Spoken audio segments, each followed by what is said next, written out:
Hi there, and welcome to this episode of the Everyday Millionaire Mindset Matters podcast, where I'm joined by my wife, Olympic mental performance coach, Steffany Hanlon-Francie. In these episodes, Steffi and I have a conversation about the different aspects of what we refer to as Mindset Matters, because we believe that for those who are awake, we are living in and through the most impactful time in history. Your view of the world is the filter for how you will experience the evolution and changing dynamics of it. Our intention is to provide you with ideas, nutritious food for thought, and some tools that you can use to help you in being your greatest self and living your best life. Listen in, enjoy. Steffany. Hi, hon. We're here. We are. We're both here. And I'm a little jet lagged. So if I'm a little slow on answering or not as quick and funny as I usually am. Well, you're as quick, funny, and beautiful as always. So the title of this, kind of off the top of my head, we'll see what the final is It's Time to Thrive in 2025.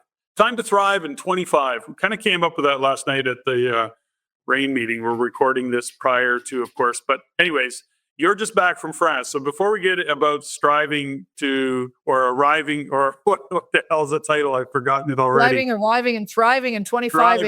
Thriving in 2025. You just got back from France. Good trip. You owned the podium almost.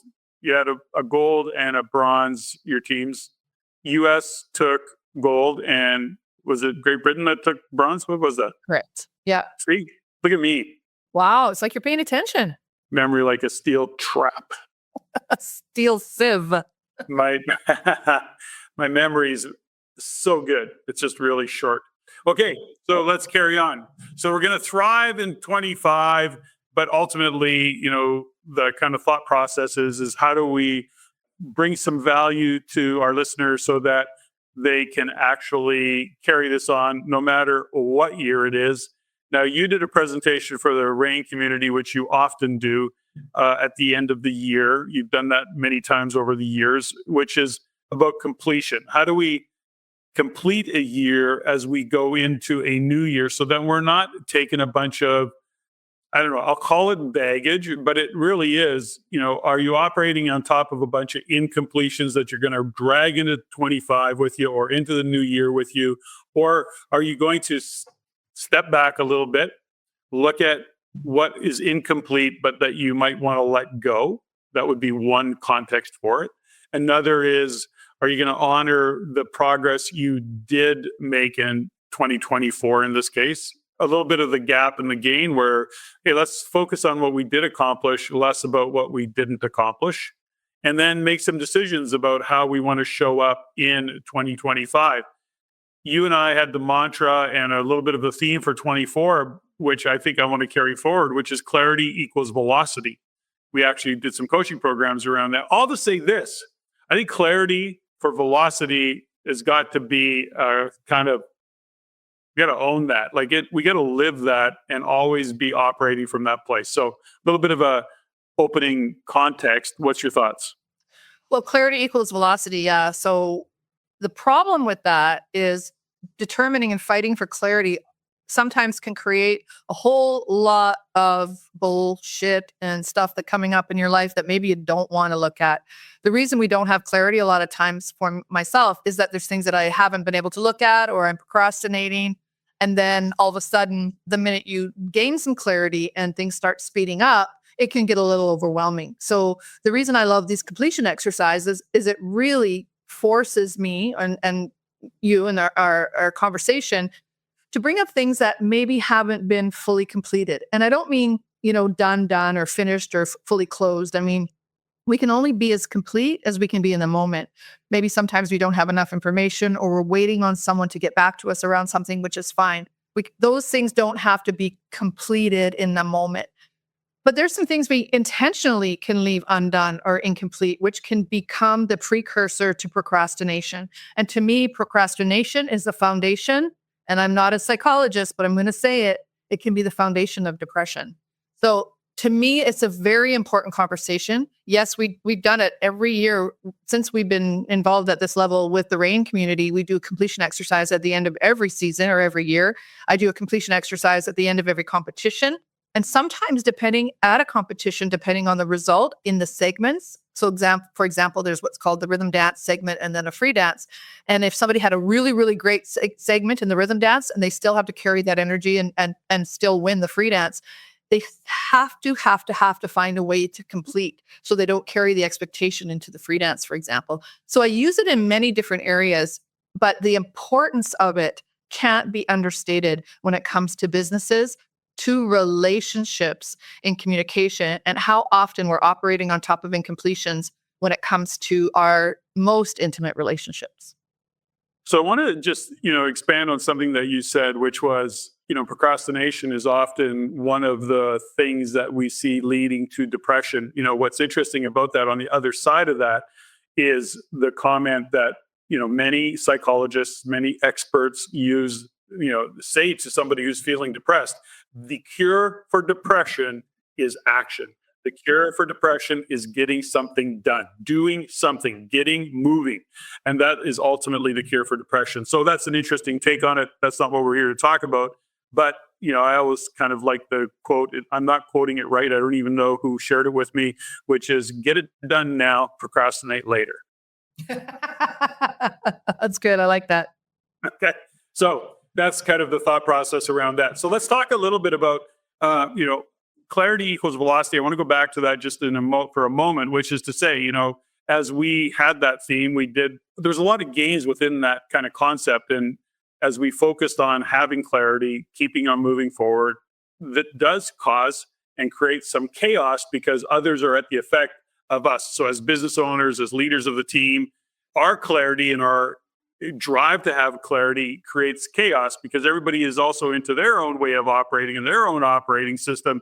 And it's way easier to operate on top of an incompletion or something that isn't quite clear because then it becomes an excuse to not get stuff done, not to do things. It just becomes, well, I didn't know. And, I thought they were going to do it. And so they don't ask questions, of course. They can live in the ambiguity of any kind of scenario that they're operating on top of, which is number one, not clear, and or number two is an incompletion that they're just choosing to ignore because it's either chaotic or it's too much work, or they don't want to do it today. They'd rather procrastinate. So all of that to say that we also experienced that as well, that whole thing. Yeah, but don't step over the fact that there are many, many people, and this is so interesting from an entrepreneur standpoint, is that they're really great at startups. They're really great at the beginning. They're idea people. But what happens is that when you don't have an implementation plan or a team that can help you, you're just continually starting something. And then the list of incompletions that comes from that is overwhelming. And that's why we really see people that are excited and that are really driven with ideas and new ideas all the time. The problem with that is that the addiction to the newness wears off when it comes to the TikTok or the day-to-day grind of actually getting something done. And what I've really gotten over the years is results live on the other side of the incompletion. So whether it's a conversation or something that got missed in a process or something, or somebody got angry or somebody was misunderstood. If we don't have those completion conversations and digging in to figure out what we're operating on top of, that particular situation can block the flow of results. And that's what I really want to also bring to your attention also is that results live on the other side of clarity. So clarity equals velocity, yes. But if you're looking for results, let's say membership, registration, subscriptions, something you're trying to sell somebody and you're not clear, then basically a confused mind always says no. So if we back this up and go, okay, if I'm not clear and I'm not presenting what it is that I'm wanting you to understand about what I'm wanting you to buy into, or I have something that I think you really, really need, if I'm not clear, then I can't present it that way. And until I'm clear, until I've got that clarity, it's really difficult to have the speed and velocity and allow people then to buy into what it is that I'm doing. So that piece of it about results and about getting what you need, I think is part of thriving in 25, because I don't know about you, but 24 was it was hard for me on a lot of levels. 24, interesting. So we did that exercise, or we asked the question last night, is that if you had to write a headline for your 2024, what would it say? And I was thinking about that. I don't know if I have a headline. It's been a roller coaster. How's that? It's been a roller coaster. And, maybe for me, it would be, I was going to say shit happens, but shift happens, you know? Hey, well, listen, let's talk a little bit about one of the things that you mentioned in your talk last night, which I thought was a really good point, is that we talk about incompletions, but if you have an incompletion and it's not ready to complete, that's fine. That's a decision. So in other words, park it. I'm not ready to complete for whatever reason. I'm going to bring it forward with me into the new year, but ultimately it's a decision right now not to complete. There's other stuff that, what are you not willing, or what are you hanging on to, where you just got to cut it loose, be done, let it go. And sometimes we hang on to those things for a long time. I use the example is that, how often do we look at our closets that are, maybe blowing up? Not that our closet is No, that'd be my closet. That is your closet.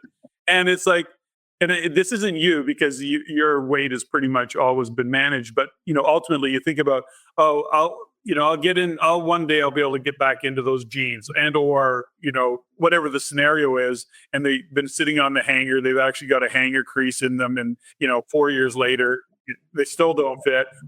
Gas it. So I'm more of a purger than you are. There's no doubt about that. So my point is that, how do we complete? And those are some of the things that we carry that energy into the new year, and it's an energy leak. We talk about that often, is where are your energy leaks? What relationships, for example, do you carry on because you feel obligated, or you're not willing to have that kind of courageous or uncomfortable conversation to either recontextualize the relationship, or actually to just let it go, to let it drift away. And maybe it doesn't have to be a drift. You maybe have to be more intentional about it and go, no, I'm done.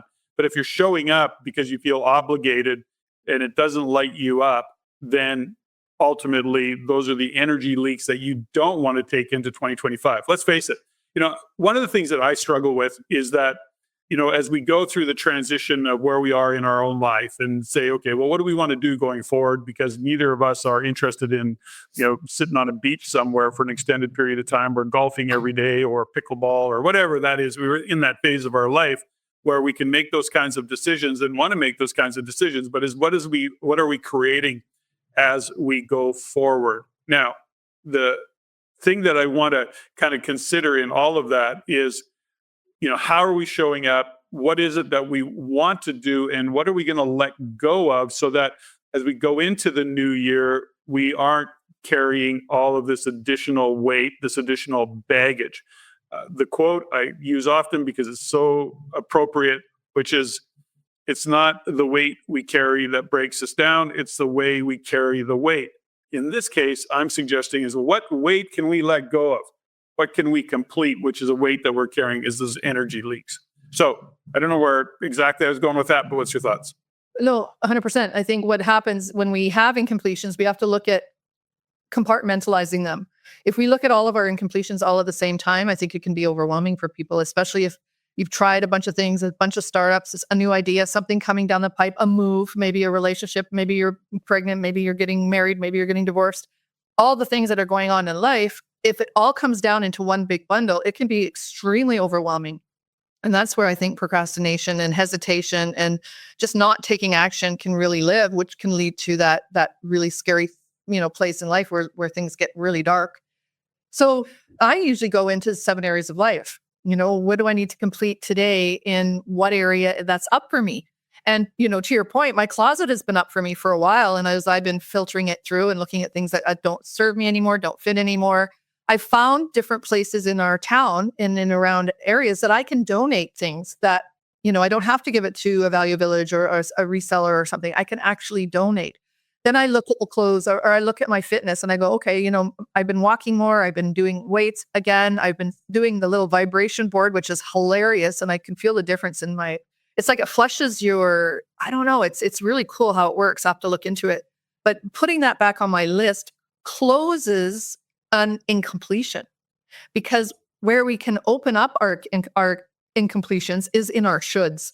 And when we're shoulding all over ourselves and we should work out and we should do this and we should organize our sock drawer and we should do that, it's a massive incompletion, which creates that gap of just where it affects us in our self-worth and our self-belief and our motivation and our inspiration.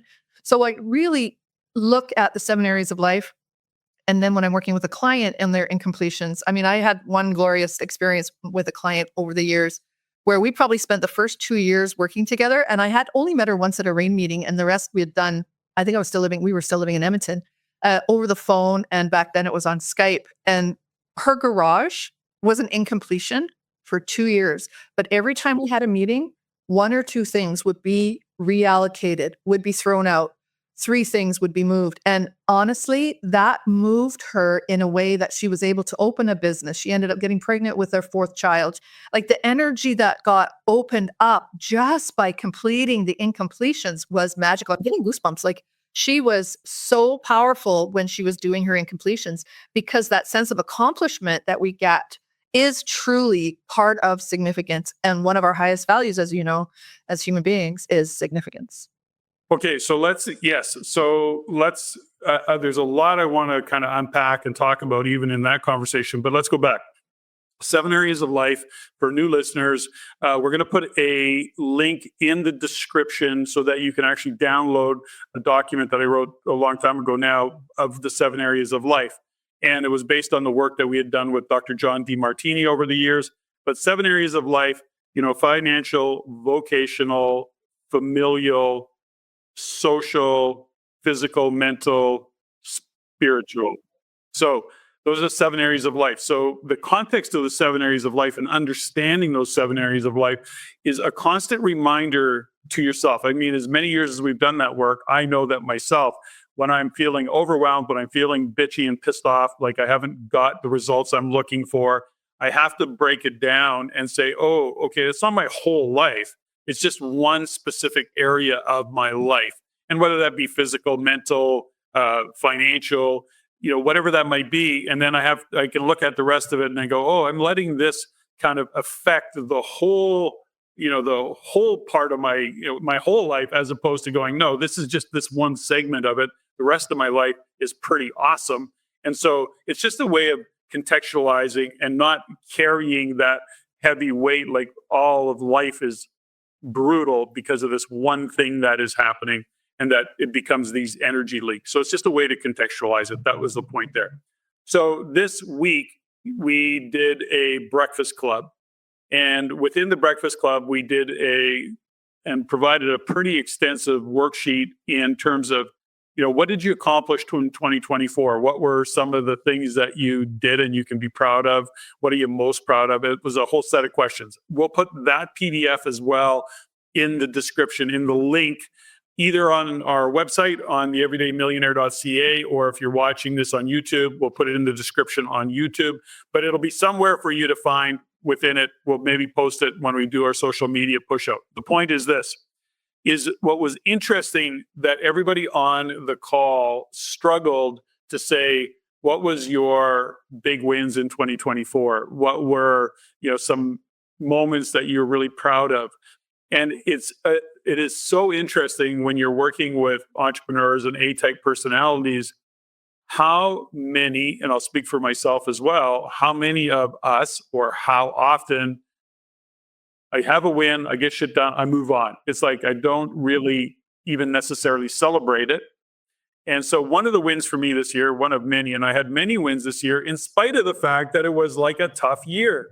I could look at all of the shit that was hitting the fan and all the fires that we were fighting and I was fighting, but ultimately I did a lot of really great stuff in 2024, stuff that I could be proud of in just about all areas of my life. One of the things that has recently shown up for me is I did the Shift Men's coaching program, and we completed that earlier in 2024. But what was really cool is the guys that were part of the program, although the program itself, the formal component of the program was complete, the men went on to, they stay connected. I'm gonna actually get in on a call with them this month before the end of the year. But I was really happy to hear that. I was really proud of those guys, and they carried on those relationship. and a space for them to show up with other like-minded men. That's the magic of it. And I was really happy to hear that. That was a big win for me because it was part of what I wanted to create, and it's how it showed up. I didn't force the river on that. They all hit it off. They all realized that being in a group of like-minded men is kind of nice to do every so often, right?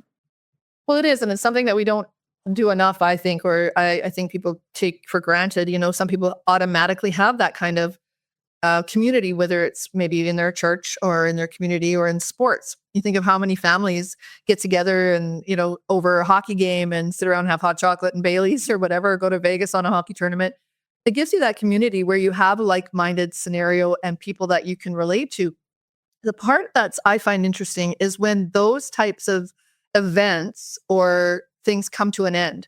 Or maybe you find that you're bumping into, I had a conversation with a client the other day about them changing churches because they found that the conversations just weren't aligning anymore with what their belief systems were. So even in that regard is how do you make the decision to walk away or choose a different environment or, and still, do it with grace. And that's where the completion exercises I find are really powerful. And the Breakfast Club, I was able to join in from France because it was late afternoon there and early morning in Canada. So I got to do the exercise with everybody.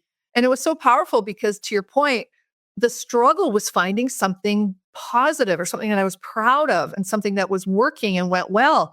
And you could hear like it was crickets, on the Zoom call initially. But as soon as people started writing and looking and digging underneath and finding the things that went well and looking at the gains instead of the gaps, you could really feel the momentum and the fire that was coming out of the conversations. And people were on that call. And at the end of it, they were saying, you know what, it really was, look at it. It was a really good year. And what I'm going to bring forward is, and whatever that is for you. And I really appreciated that conversation and the fact that we're going to share that as a document.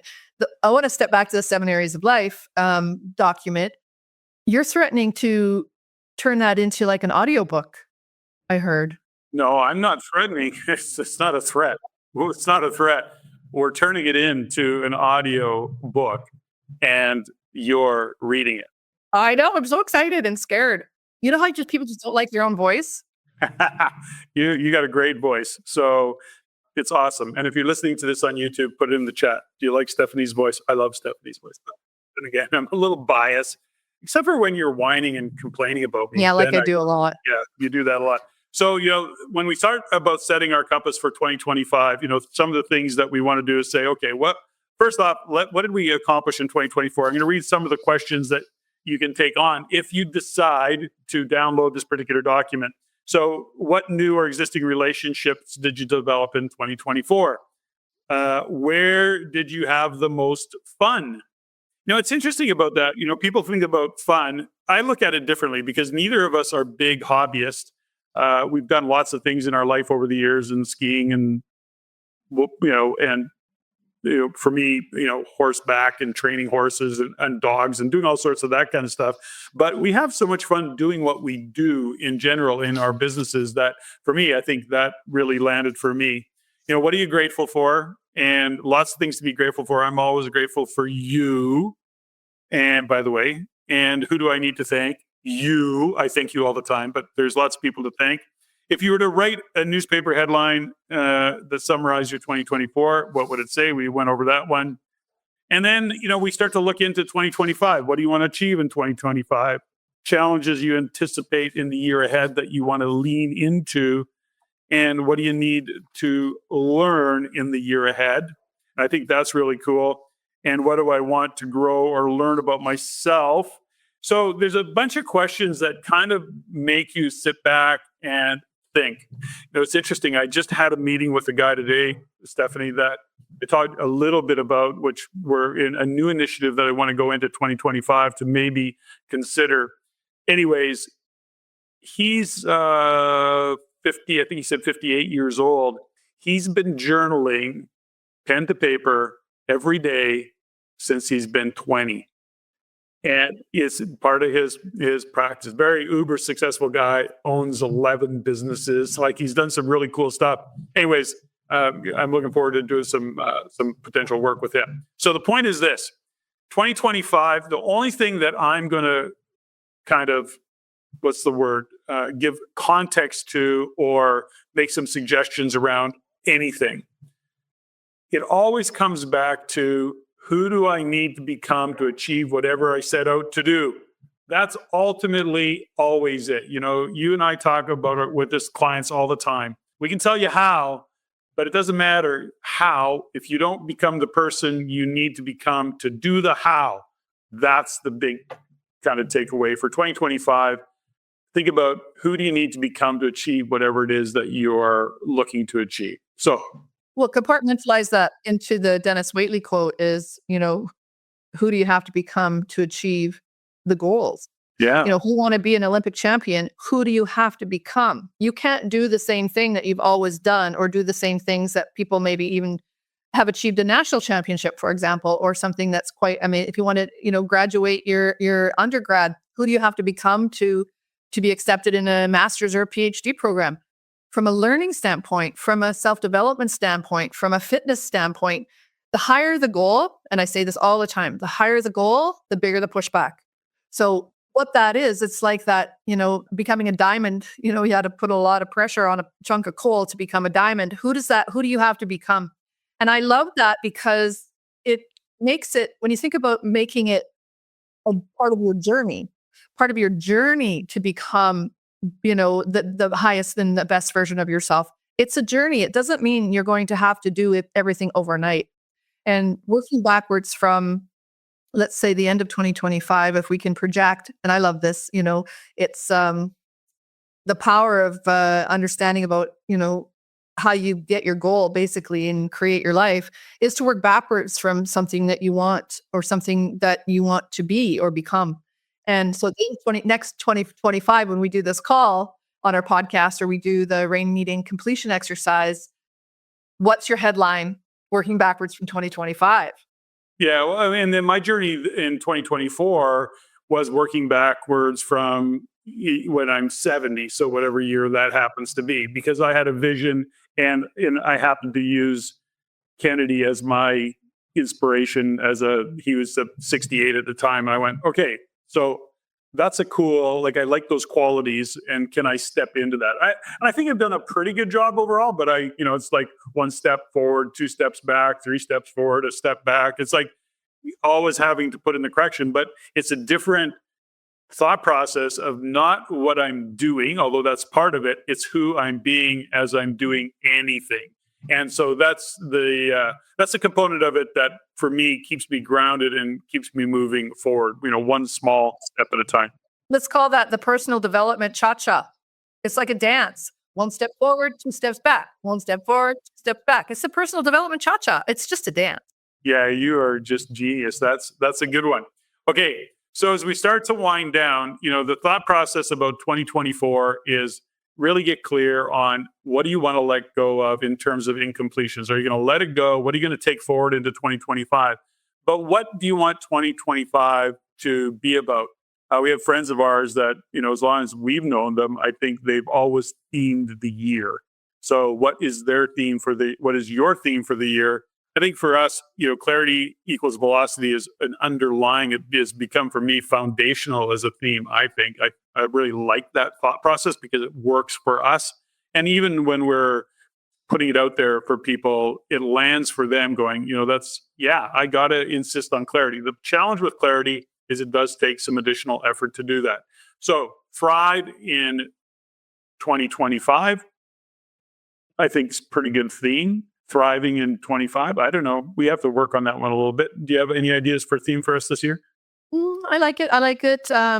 The things that are opening up to us, like different opportunities for speaking engagements and gigs, and opportunities to continue to for me to live my calling around coaching and supporting people and athletes and traveling, and it's still a big deal for me. I think from a theme standpoint, I like it a lot. One thing I do understand, and what kind of makes me pause for a second, is that most people are striving to arrive, and that striving piece can be extremely heavy. And I think, if anything, a completion conversation with yourself or your journal about what is going well, what is working, what isn't working, what do you want to bring forward, what are you really so done with? Yeah. All those kinds of conversations that I have constantly going on in my head create the clarity. That's what creates clarity. And what that clarity does is then create the opportunity for velocity. Now I can control what's happening, what's coming at me. I feel like a little bit more steady when I can do these completion exercises. So instead of striving to arrive to thrive in 25, what if we create the opportunities for ourselves to not have to strive, to not have to struggle, but to actually come from a place of feeling grounded and complete and optimistic for what's coming? I love it. I think that's it. I think we can be complete. I think we can be complete with this episode. That was awesome. That was fun. Thanks, hon. Ladies and gentlemen, thank you for listening. If you found value in the podcast, please take the time to rate and review and share with others. Share with your friends. As it is my goal to always improve and to provide the highest value for you, the listener. If you have any comments, suggestions, or questions you'd like answered, please email me at ceo@reincanada.com. That's ceo@reincanada.com. I look forward to hearing from you. And until next time, Patrick out.